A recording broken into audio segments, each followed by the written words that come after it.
Today's video is about how to update your beauty regime for autumn. And by that I mean both your skincare and also how to make your makeup look seasonal and new.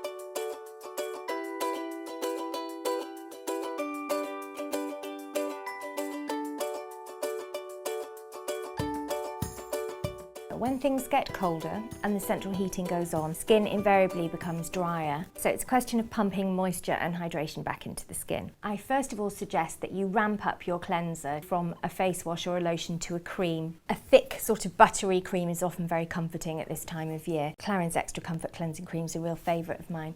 L'Occitane have just brought out their Ultra Gentle Cleansing Milk, which goes with the rest of that Ultra Gentle range, and it's so soothing and softening, especially if you're somebody whose eczema or psoriasis or rosacea flares up in the cold weather. Something like this would be ideal. The same applies to moisturisers, so you probably want to opt for something a bit richer. Neal's Yard have just brought out this new product, which is the Wild Rose Beauty Balm, and it's just so rich. It's like a lip balm. It's really, really, really solid. It melts on contact with the skin. You can also opt for kind of intensive treatments at this time of year. Eve Lom has just brought out these smoothing treatment capsules.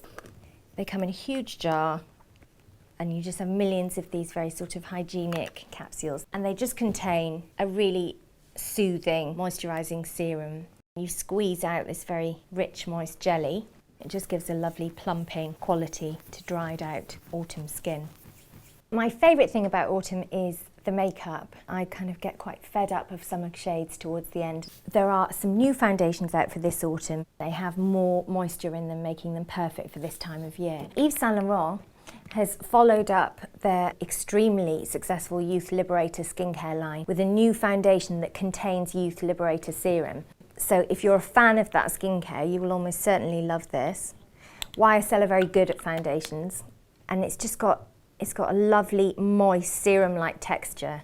Clarins, who I've never particularly thought of as experts in foundation, have brought out this brilliant one, and it's called Extra Comfort. This foundation provides much more moisture than a normal foundation would.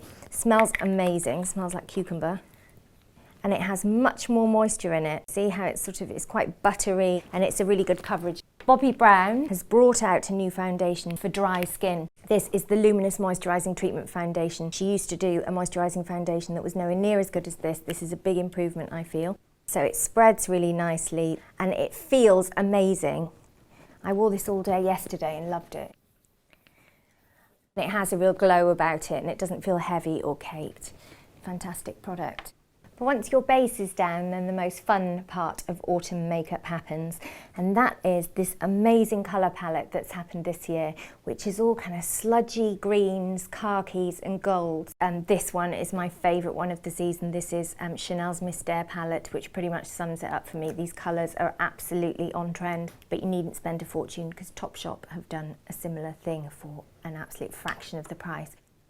So to show you how easy these colours are to wear, I'm just going to take this Chanel palette. You want to begin with quite a pale base colour. It just gives you a nice even base, and also it doubles up as a highlighter on the brow bone.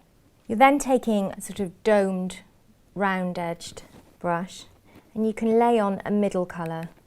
And this, you just take to just beyond the socket line. Frankly, you could finish there and just proceed straight to eyeliner or mascara.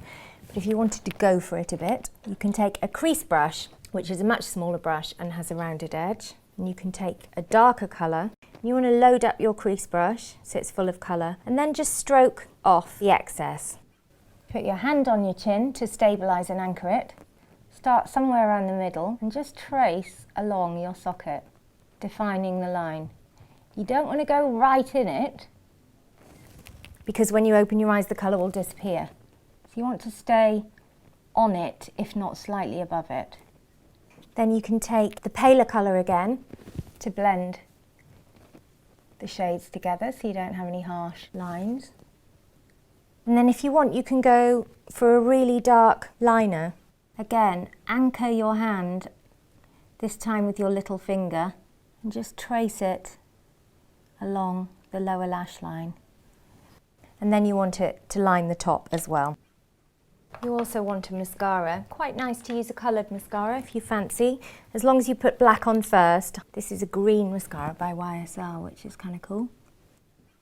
So with this sort of colour scheme, all these sludgy greens, I would keep cheeks and lips to a bare minimum, sort of peachy nude shades. However, if you find eyeshadow a bit of a faff altogether and this colour palette doesn't appeal to you, then wear a red lipstick. There are so many of them around. I wore this pretty much every day for the past 3 months. You can see it's been really well loved. Just a brilliant matte orangey red. But I also wanted to pick out this lipstick. It's a cream smooth lip colour. And the reason I love these lipsticks is that they really stay put and they feel so comfortable on the lips, almost as comfy as a lip balm. Really, really moisturising, making it perfect for this cold weather. Of course, if you are not that dexterous with makeup, or if you do a job where you can't wear lots of makeup, then maybe nails are the way to go. All of the YSL nail colours for the season are just amazing, but these Topshop nail colours are totally on trend and so cheap. Those are just some of the ways you can update for this autumn. I would either do an eye or a lip and sling some nails in there as well. Just so much fun. It's the most flattering colour palette in ages, and I feel sure it will suit most of you. Thanks for watching. Bye.